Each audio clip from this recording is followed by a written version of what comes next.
Episode 3 The Bearded Lady. Annie Jones Alive in Full by Jared Larkham. You're listening to The Cavern, Echoes of Oddities, Curiosities, and History, where true stories step out of the shadows and into the light.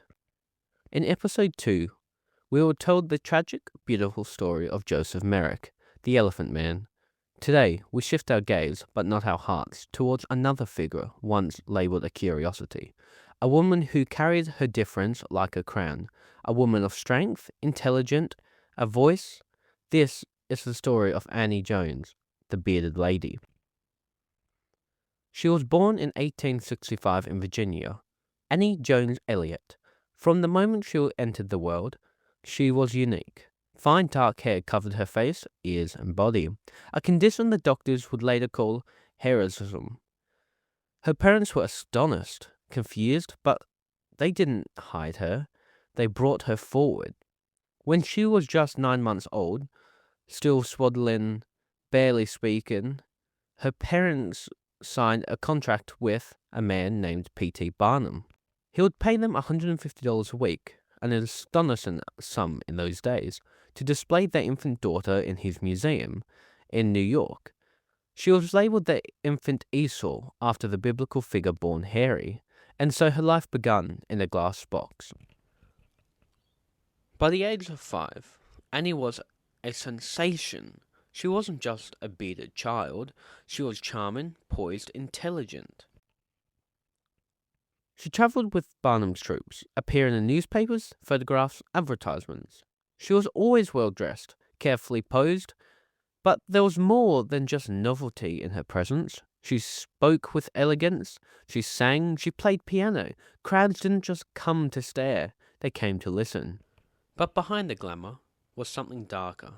When Annie was just a young child, she was kidnapped by a phonologist, a pseudoscience, who believed he could study character through skull shapes.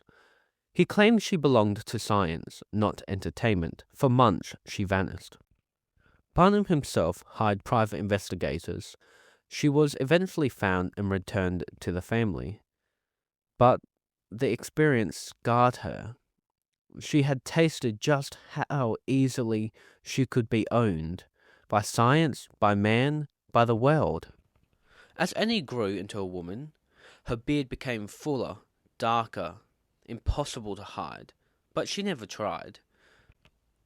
She leant in, wore dresses with pride, styled her hair, let the world see her, all of her. By her teens, she had become one of Barnum's most iconic performers, touring with the greatest show on earth, then with other shows after his death. But Annie didn't just perform. She spoke out. She argued passionately against the use of the word freak. To her, it was cruel, dehumanizing. She lobbied for change in how performers like her were treated, labeled, and seen. She said, "I am a woman, not a monster. I have feelings, hopes, and fears like any other." She married twice, loved deeply, and even though many called her a sideshow curiosity, she was in truth a woman of incredible dignity. She wasn't trapped with a beard. She was empowered by it. She turned the gaze of the crowd back on itself and asked, "What are you staring at? And why?" Annie worked for decades in the circus world. She made good money. She travelled. She was respected, not pitied. She also taught music, given lessons to young girls, and was known in private life for her gentle voice and gorgeous heart. She died in 1902 at the age of 37 from tuberculosis. She was buried in Brooklyn, remembered by some as a marvel, by others, those who knew her, as a warrior. She once said, "I choose not to hide, because when I am seen, truly seen, perhaps somebody else will feel a little less alone." Annie Jones wasn't a sideshow act. She was a human being with talent, grief, admiration, and immense courage. She used her differences not to shock, but to empower. She demanded the dignity that so many denied her, and she gave others, especially women, a model of strength and versatility. She wasn't just the bearded lady, she was Annie, musician, advocate, performer, daughter, wife, and one of the bravest women ever to wear her story on her skin.